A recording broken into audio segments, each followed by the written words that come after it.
UP के फतेहपुर जिले में आज यूपी सरकार के राज्य मंत्री प्रभारी मंत्री अजीत पाल सिंह ने प्रेस कॉन्फ्रेंस कर प्रदेश सरकार के 8 साल पूरे होने पर सरकार के कार्यों का बखान किया। जहां उन्होंने कहा कि जिस तरह से प्रदेश सरकार ने बेहतर विकास कार्य किए हैं, जिसके लिए आज सरकार अपने किए हुए कार्यों के 8 साल में विकास की परियोजनाओं के बारे में जानकारी दी। वहीं उन्होंने मीडिया से मुखातिब होते हुए जिले में ओवरलोड और भ्रष्टाचार के मामले में कहा कि इन सब मामलों की जांच चल रही है।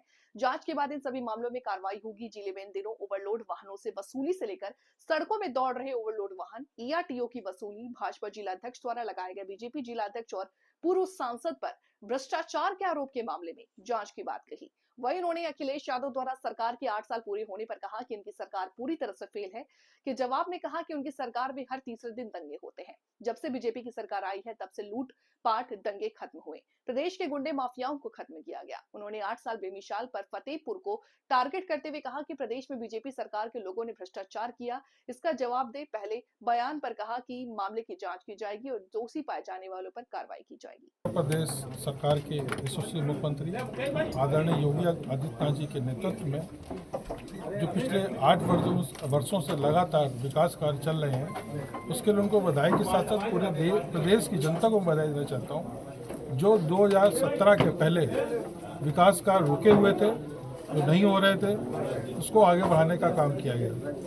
किसी भी क्षेत्र में देख लीजिए, चाहे वो रोड का हो, हाईवेज का हो, पुल का हो, अस्पतालों का हो और नई नई योजनाएं लाने का हो, फैक्ट्री लगाने का हो।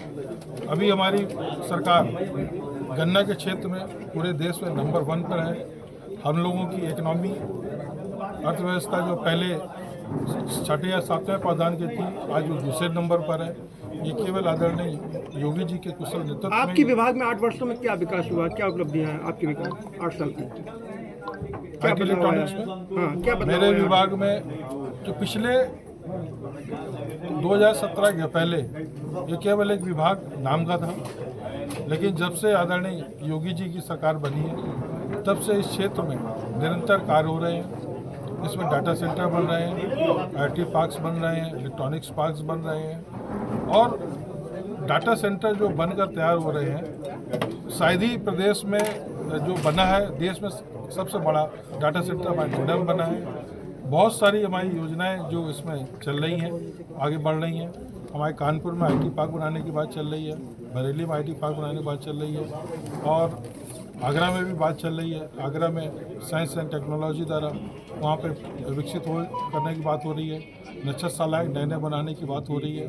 हमारे जो विद्यार्थी हैं विज्ञान के हैं, उनके प्रोत्साहन के लिए हम लोग कार्य कर रहे हैं। अगले अल्ट्रासाउंड ऑपरेशन और डिलीवरी वार्ड में जो महिलाएं जाती हैं, उनसे 3 से 4 हजार रुपए तक की वसूली की जा रही है। क्या यही सुशासन है आप लोगों का?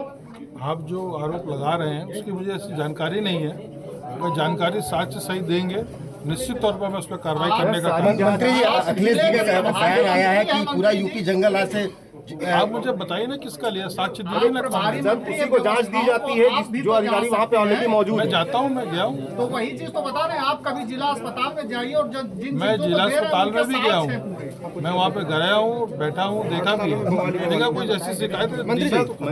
मंत्री जी, आप UIDAI देखते हैं, IT डिपार्टमेंट में आधार बनवाने में आम जनता को इतनी परेशानी का सामना क्यों करना पड़ रहा है, ये बताइए। नहीं, अभी कुछ और सेटान इंडिया प्राइवेट लिमिटेड, जिसमें आपका उसमें फोटो लगा हुआ है प्रोफाइल में, वो कंपनी ऑपरेटरों से और आम जनता से कौन है भाई? कहे से हो तुम? मेरा साप्ताहिक समाचार पत्र। चलो हटो। 1 मिनट, इलेक्ट्रॉनिक